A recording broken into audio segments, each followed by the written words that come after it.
बेटी अपने ससुराल से अपने मायके में अपनी माँ के पास फ़ोन करती है और फ़ोन करके फ़ोन पर फूट फूट कर रोने लगती है। उसके बाद जब उसकी माँ उससे पूछती है कि बेटी ऐसा क्या हुआ जो तुम इस तरह से रो रही हो, तो बेटी बताती है कि माँ, ये लोग तो मुझसे काम करवाना चाहते हैं और मैं इनका काम कैसे करूं? ये लोग मुझे मारने पीटने की भी कोशिश कर रहे हैं, तो मैं इस घर में एक सेकंड भी नहीं रह सकती। इसके बाद उस लड़की का पिता वहीं पर अपनी पत्नी के साइड में खड़ा हुआ सारी बातें सुन रहा था, तो वह अपनी पत्नी से फ़ोन ले लेता है और अपनी बेटी से बातें करता है। बातों के दौरान वह पूरे मामले को समझता है और समझने के बाद अपनी बेटी से कह देता है कि बेटी तू ऐसा कर, वहाँ से यहाँ आ जा, ये तेरा घर है और यहाँ पर तुझे कैसी भी दिक्कत नहीं होगी। इसके बाद जो बेटी होती है अपने पिता के कहे अनुसार अपने पति के वापस आने से पहले ही वहाँ से अपना बैग लेकर सीधा अपने पिता के यहाँ पर पहुँच जाती है। फिर उसका पिता कुछ ऐसा करता है कि वही बेटी जो अपने ससुराल से रूठ कर गई थी वह अपने पति के पास फ़ोन मिलाती है और फ़ोन पर उससे माफ़ी मांगने लगती है। क्या हुआ था ऐसा इस कहानी में और क्या किया था पिता ने अपनी बेटी के साथ जो वो इतनी अच्छी तरह से अपने पति से माफ़ी मांग रही थी, पूरी कहानी की सच्चाई जानने के लिए वीडियो को अंत तक जरूर देखें। दिल्ली एनसीआर के पास ही में एक गांव पड़ता है, जिस गांव के अंदर एक मास्टर जी रहा करते हैं। मास्टर जी बहुत ही ज़्यादा सुलझे हुए इंसान है और अक्सर लोगों में जब किसी बात को लेकर फैसला करना होता है तो मास्टर जी की सलाह ज़रूर से लिया करते हैं। मास्टर जी के घर में एक वो हैं, उनकी एक पत्नी है और एक उनकी बेटी है। बेटी के अलावा और कोई बच्चा उनके पास नहीं है और दोनों पति पत्नी अपनी बेटी को बड़े ही लाड़ चाव से पाल पोस कर बड़ा करते हैं। लेकिन यहाँ पर जो मास्टर जी होते हैं वो अपनी बेटी पर लाड़ तो करते हैं, लेकिन वो साथ साथ उसे संस्कार भी देना चाहते हैं। वहीं उनके विपरीत उनकी पत्नी जो कि अपनी बेटी को बहुत ही ज़्यादा लाड़ चाव से रखा करती है और जब भी उसका पिता उससे कुछ कहा करता है तो वह अपनी बेटी की तरफदारी करते हुए अपने पति को चुप करा दिया करती है। इसी तरह से समय बीता और समय के साथ साथ जो वह लड़की थी जिसका नाम था लीना अपनी स्कूली एजुकेशन कंप्लीट करके कॉलेज में चली जाती है। अब बेटी कॉलेज पढ़ने के लिए जाया करती है और साथ में वेस्टर्न कपड़े पहना करती, यानी कि जींस टॉप वगैरह वो पहना करती है और ये बात कहीं ना कहीं जो लीना का पिता है उसे बुरी लगा करती है।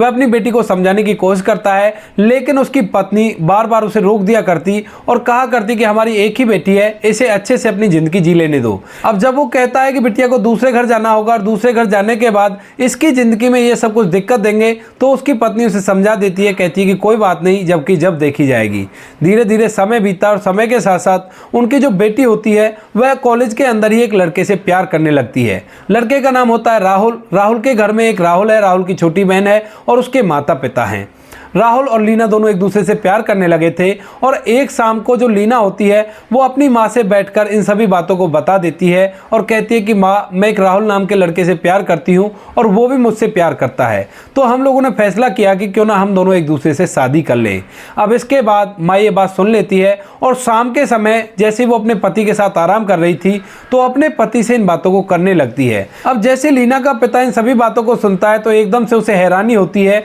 क्योंकि वह अपनी बेटी के लिए पर खुद से चूज करना चाहता था, लेकिन उसकी बेटी ने यह अधिकार भी उससे छीन लिया था। तो वह अपनी पत्नी से कहने लगता है कि ये कौन सी बात हुई, हमने अपनी बेटी को पाल पोस कर बड़ा किया है, तो हमें इसके लिए पति चुनने का भी अधिकार नहीं है क्या? ये अधिकार भी हमारी बेटी ने छीन लिया और ये सब कुछ तुम्हारी वजह से हुआ है। इसके बाद लीना की मां अपने पति से कहने लगती है कि तुम्हें इससे क्या है, जिंदगी तो उसे उसके साथ बितानी है, तो वो जाने, जैसा उसने लड़का चुना है वो उसके साथ खुश रहेगी। ऐसा कहकर वो अपने पति को एक बार फिर से चुप करा देती है और पति चुपचाप वहीं पे आराम करता रहता है। पूरी रात भर वह इसी बात के बारे में सोचता है और सोचते सोचते सुबह हो जाती है। अब जैसी सुबह होती है तो सुबह के टाइम पर लीना अपने कमरे से निकलती है तो उसका पिता बाहर आंगन में बैठकर अखबार पढ़ रहा था और जैसे वह देखता है कि लीना कमरे से निकल गई है तो उसे अपने पास बुलाता है। अपने पास बुलाने के बाद उससे बातें करने लगता है और कहता है कि बेटी, जो मैं सुन रहा हूँ क्या वो सही है? तो उसके बाद जो बेटी होती है वो थोड़ी सी शर्मा जाती है और उसके बाद कहती है कि हाँ पिताजी, मैं एक लड़के से प्यार करती हूँ और मैं उसी से शादी करना चाहती हूँ।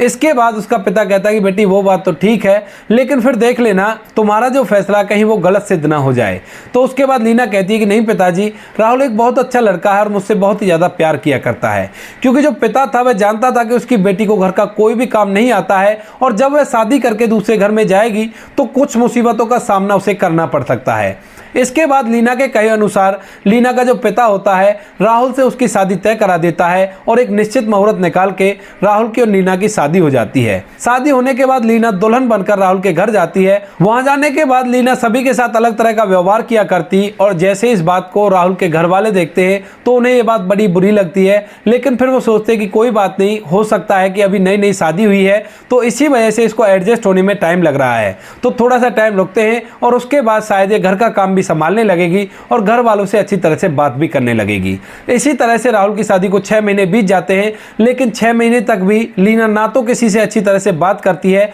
और ना ही घर के किसी भी काम धंधे में अपना हाथ बटाती है। वह केवल वहां पर राहुल के साथ अच्छी तरह से बात किया करती और उसी के साथ रहा करती, लेकिन राहुल के लिए खाने पीने का सामान भी वो नहीं बनाया करती है और ना ही राहुल के कपड़ों को धोया करती है। लीना की जो ननद थी वो इन सभी कामों को करती है और जब भी वो कभी अपनी भाभी से बात करने की कोशिश करती है तो उसकी भाभी उसकी तरफ बुरा सा मुंह बनाकर वहां से चली जाती है। इन सभी चीजों को देखते हुए जो लीना की सास होती है उसको ये सभी चीजें बहुत बुरी लगती हैं, तो वह एक दिन अपने बेटे की पत्नी से कहने लगती है कि बेटी अब तुम्हें काफी दिन हो गए हैं और मेरे ख्याल से अब तुम्हें घर के काम धंधे में हाथ बटाना चाहिए। इस बात को सुनकर लीना अपनी सास से साफ साफ मना कर देती है और कहती है कि मुझे ये घर के काम बिल्कुल भी नहीं आते और मैं तुम्हारा कोई भी काम नहीं करूंगी। इसके बाद जो राहुल की माँ होती है वो वहीं पर इन सभी बातों को सुनकर चुप बैठ जाती है और सोचने लगती है कि अगर मैं बेटे से कुछ कहूंगी तो बेटे का घर बिगड़ जाएगा। ऐसा सोचकर वह अपनी समधन के पास फोन मिलाती है और उससे इन सभी बातों को कहने लगती है। पहले तो वो दोनों फोन पर एक दूसरे का हालचाल जानते हैं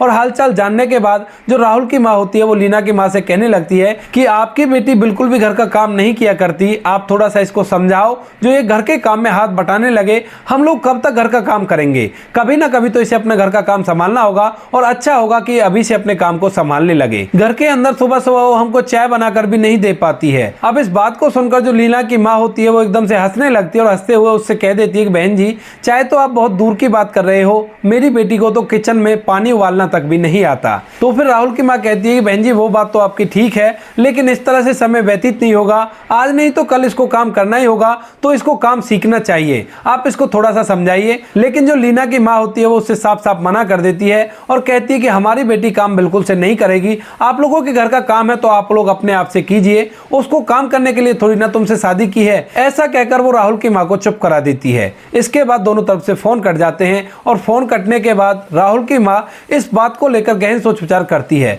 और सोच सोच कर परेशान होने लगती है कि ये कैसी लड़की से हमारे बेटे ने शादी कर ली है जो घर का काम बिल्कुल भी नहीं कर सकती। अब 2-3 दिन तक वो इसी बात को सोचती रहती है और सोचती सोचती एकदम से उसके दिमाग में एक आइडिया आता है। आइडिया आने के बाद वह इस आइडिया पर काम करती है और अपनी बेटी से भी घर का काम करने के लिए मना कर देती है और खुद से भी कुछ घर का काम नहीं किया करती है। राहुल की माँ घर के अंदर अपने अपने काम को कर लिया करती, बाकी राहुल और उसकी पत्नी लीना के काम को नहीं किया करती, उसको ऐसे छोड़ देती है। अब इसके बाद जैसे ये बात राहुल को पता चलती है तो वह अपनी माँ से इस बारे में बात करता है, लेकिन उसकी माँ उससे साफ साफ बोल देती है और कहती है कि बेटा अब तुम्हारी शादी को काफी दिन हो गए हैं तो अब से तुम्हें अपना काम अपनी पत्नी से ही कराना होगा, हम लोग तुम्हारा काम नहीं करेंगे। इस बात को सुनकर जो राहुल होता है अपनी पत्नी से बात करता है, लेकिन जो लीना होती है वो उससे भी साफ साफ मना कर देती है और कहती है कि मैं घर का काम नहीं कर सकती। इसके बाद कुछ दिनों तक राहुल अपने घर का काम किया करता है और साथ में अपनी ड्यूटी के लिए भी चला जाया करता है। राहुल एक प्राइवेट कंपनी में काम किया करता है और वहां पर काम करने के बाद जब वह वापस आया करता है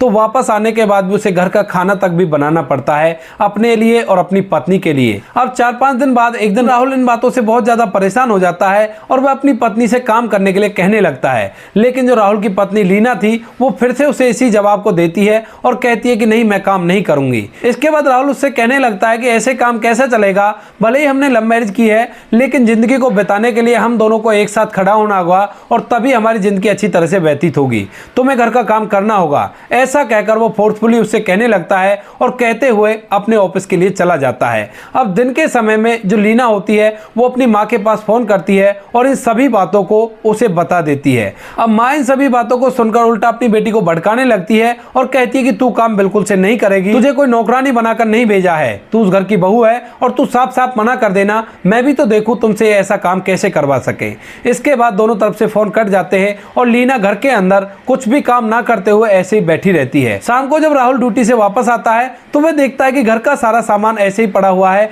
और कुछ भी काम नीला ने नहीं किया है। इसके बाद वह अपने गुस्से को थामते हुए शाम का काम कर लेता है और सोचता है कि सुबह सुबह इसे समझाऊंगा, हो सकता है सुबह इसकी समझ में कुछ ना कुछ आ जाए। शाम को वह अच्छी तरह से अपना काम करता है और आराम करने के लिए बिस्तर पर लेट जाता है। दूसरे दिन सुबह होती है और सुबह सुबह उठकर राहुल लीना से फिर से कहने लगता है कि लीना, इस तरह से टाइम व्यतीत नहीं होगा और तुम्हें घर का काम करना होगा, तो तुम इस घर के काम को करो, मैं आराम से बैठकर तुम्हें काम करते हुए देखूंगा। अब इस बात को सुनकर लीना एक बार फिर से मना कर देती है और कहती है कि ऐसा नहीं होगा, मैं तुम्हारे घर में बिल्कुल भी काम नहीं करूंगी, मैं तुम्हारी पत्नी हूं, ना कि कोई नौकरानी जो तुम मुझसे काम करवाओगे। तभी जो राहुल है उसे समझाने की कोशिश करता है और कहता है कि लीना, ये घर का काम तुम्हारा ही है और ये किसी और का नहीं है। इसके बाद लीना उससे तेज आवाज में बात करने लगती है। इधर जो राहुल था वह भी लीना से तेज आवाज में बात करने लगता है और माहौल थोड़ा सा गर्मा गर्मी का हो जाता है। तभी अचानक से जो राहुल होता है एकदम से उसमें चाटा मारने के लिए अपना हाथ उठाता है, लेकिन फिर वो अपने हाथ को रोकते हुए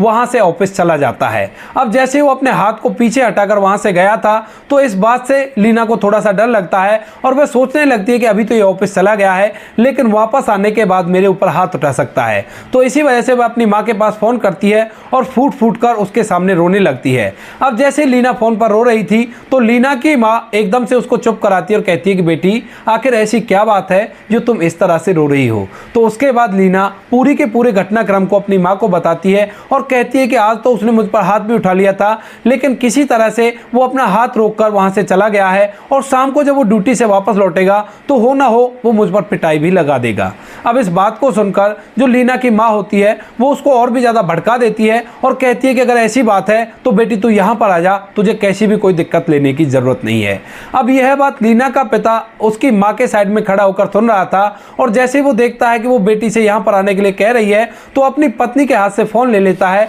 और अपनी बेटी से बात करने लगता है। लीना अपने पिता को भी पूरी बात बताती है और बताने के बाद कहती है कि पिताजी, अगर मैं यहाँ पर रुकी तो शाम को राहुल जरूर से मुझ में पिटाई लगा देगा। इसके बाद जो लीना के पिता होते हैं वो थोड़ी देर तक सोच विचार करते हैं और सोच विचार करने के बाद अपनी बेटी से कह देते हैं कि ठीक है बेटी, अगर ऐसी बात है तो तू यहाँ पर आ जा, तुम इस घर की बेटी हो और यहाँ पर तुम्हारी पूर्ति पड़ जाएगी। इसके बाद लीना अपना बैग पैक करती है और बैग पैक करने के बाद सीधा अपने मायके पहुंच जाती है। अभी शादी को लगभग 7 महीने बीते थे और 7 महीने बाद लीना पहली बार रूठ कर अपने मायके आ गई थी। अब यह बात अंदर ही अंदर उसके पिता को खाई जा रही थी और जिस बात का डर था वही बात उसके सामने आ गई थी। उसके बाद वह अपनी पत्नी से कहता है कि देखा, अगर तुम मेरी बातें मानती तो आज ये सब कुछ हमें नहीं देखना पड़ता। इसके बाद उसकी पत्नी एक बार फिर से उसे चुप करा देती है और कहती है कि आप तो वैसे ही बात किया करते हो, हमारी इकलौती बेटी है, ये इस तरह से काम करेगी तो जिंदगी को अच्छी तरह से नहीं जी पाएगी, इसे अच्छी तरह से जिंदगी जीने दो, जब तक हम हैं जब तक तो इसकी जिंदगी अच्छी तरह से जीने दो, उसके बाद जो होगा सो देखा जाएगा।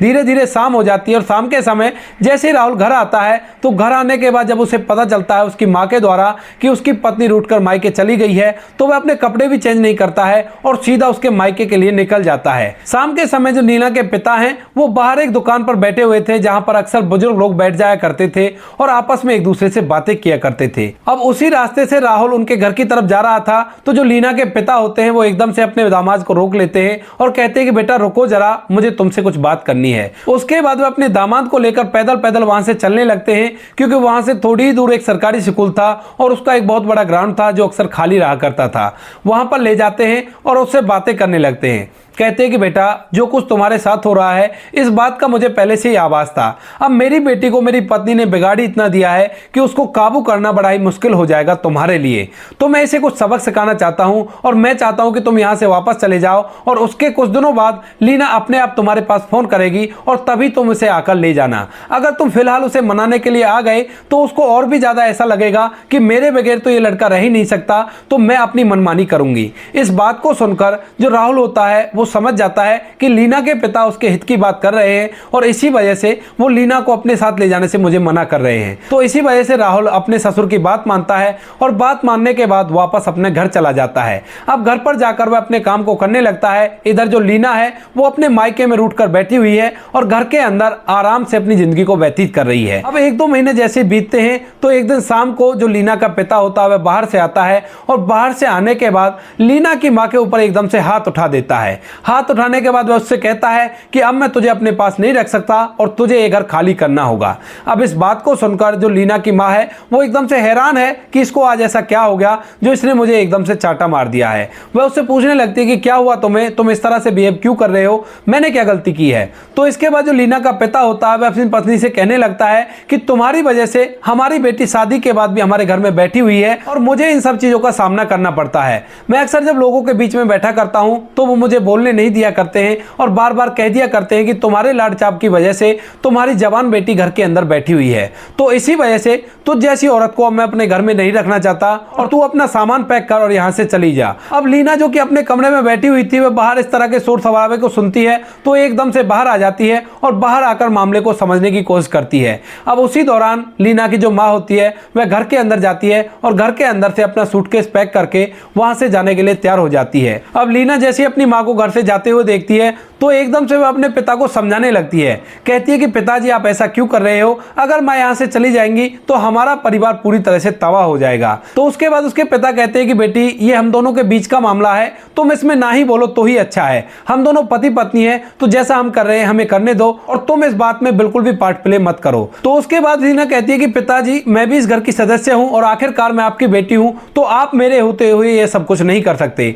अगर माँ यहाँ से चली जाएगी तो परिवार तहस नहस हो जाएगा और ये घर पूरी तरह से बर्बाद हो जाएगा। अब इस बात को सुनने के बाद लीना के पिता लीना की तरफ मुंह करते हैं और उससे कहते हैं कि वारी बेटी लीना अब तो तुझे बड़ी समझदारी आ रही है, उस टाइम पर तेरी ये समझदारी कहाँ गई थी जब तेरे पति ने तुझसे लड़ाई की थी। ऐसा कहकर वो लीना को चुप करा देते हैं और अपनी पत्नी को वहां से मायके भेज देते हैं। इसके बाद जो लीना होती है उसे घर का काम करना पड़ता है मजबूरी में, क्योंकि वह अपने पिता को काम करता हुआ नहीं देख सकती। धीरे धीरे 15 दिन बीतते हैं और 15 दिन बाद अचानक से जो लीना की माँ होती है वो अपना सारा सामान लेकर वापस से अपने उसी घर में आ जाती है जहां पर लीना अपने पिता के साथ रहा करती थी। अब जैसे लीना अपनी माँ को देखती है तो एकदम से खुश हो जाती है और खुश होने के बाद अपनी माँ से पूछने लगती है कि माँ तुम यहाँ पर क्यों आ गई, आखिर ऐसा क्या हुआ जो तुम वहां पर नहीं रह पाई। तो उसके बाद उसकी माँ उसे अपनी आप बीती सुनाने लगती है और कहती है कि बेटी वो घर अब मेरा नहीं रहा है, वहां पर अब मेरे भैया भाभी की चला करती है और मेरी भाभी रोज रोज मुझे ताना मारा करती है, तो मेरा गुजारा इसी घर से होगा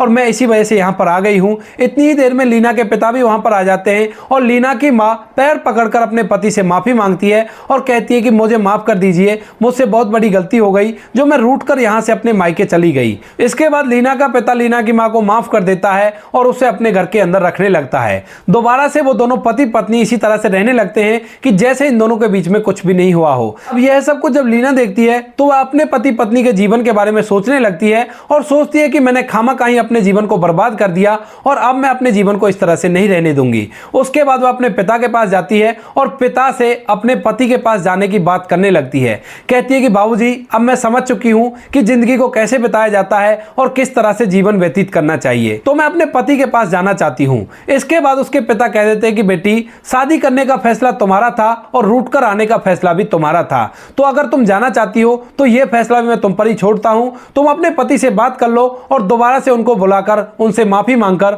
उनके साथ चले जाओ। इसके बाद लीना अपने पति के पास फोन करती है और फोन पर ही उससे माफी मांगने लगती है और कहती है कि आप मुझे लेने के लिए आ जाइए और मैं आपके साथ चलने के लिए तैयार हूं। इसके बाद जो लीना का पति राहुल होता है वो इस बात को सुनकर बड़ा ही खुश होता है और वहां पर वह लीना को लेने के लिए आ जाता है। लीना को लेने के लिए आ गया था, लीना अंदर तैयारी कर रही थी और इसी दौरान जो लीना का पति राहुल होता है वह अपने ससुर जी के पास बैठ जाता है। बैठने के बाद वह उससे पूछने लगता है कि ससुर जी आपने ऐसा क्या कर दिया कि जो लीना इतनी बड़ी गुस्सैल थी, मैं तो कभी भी इस बात की कल्पना भी नहीं कर सकता कि ये फोन पर मुझसे माफी मांग सकती है। तो उसके बाद जो लीना का पिता होता है वह अपने दामाद को पूरी कहानी बताता है और कहता है कि बेटा मैंने इस तरह से किया था और जब इसकी मां ने आकर इसे समझाया था तो इसकी ये सारी बातें समझ में आ गई और इसने तुम्हारे पास माफी मांगने के लिए फोन किया है। इस बात को सुनकर जो लीना का पति होता है राहुल वह बड़ा ही खुश होता है और अपने पिता से एक बार फिर से आशीर्वाद लेता है पैर छूकर। कहता है कि पिताजी अगर आप नहीं होते तो मेरा घर पूरी तरह से उजड़ ही जाता। इसके बाद लीना अपने पति के साथ अपने ससुराल चली जाती है और वहां जाकर सबसे पहले अपनी सास के पैर पकड़कर उससे माफी मांगती है। कहती है कि माँ जी मुझसे बहुत बड़ी गलती हो गई और आगे से ऐसा कुछ भी नहीं होगा। और उसके बाद घर को अच्छी तरह से संभालने लगती है। वह घर का पूरा काम किया करती और सभी लोगों से अच्छी तरह से बात किया करती। तो दोस्तों ये थी कहानी लीना की आप लोगों को कैसी लगी कमेंट सेक्शन में बता देना। वीडियो अगर अच्छी लगे तो वीडियो को लाइक और चैनल को सब्सक्राइब जरूर करें, ताकि हमें थोड़ा सा हौसला मिले आप लोगों के लिए ऐसे अच्छे अच्छे वीडियो बनाने के लिए। इन कहानियों को सुनाने का उद्देश्य किसी को परेशान करना बिल्कुल भी नहीं है। यह कहानी आपको इसलिए सुनाई जाती है ताकि आप लोग इन कहानियों में से कुछ ना कुछ सीख सको और अपने जीवन में उस चीज का अप्लाई कर सको। मिलते हैं किसी नेक्स्ट वीडियो में नए टॉपिक के साथ, तब तक के लिए जय हिंद, जय भारत, जय हिंदुस्तान।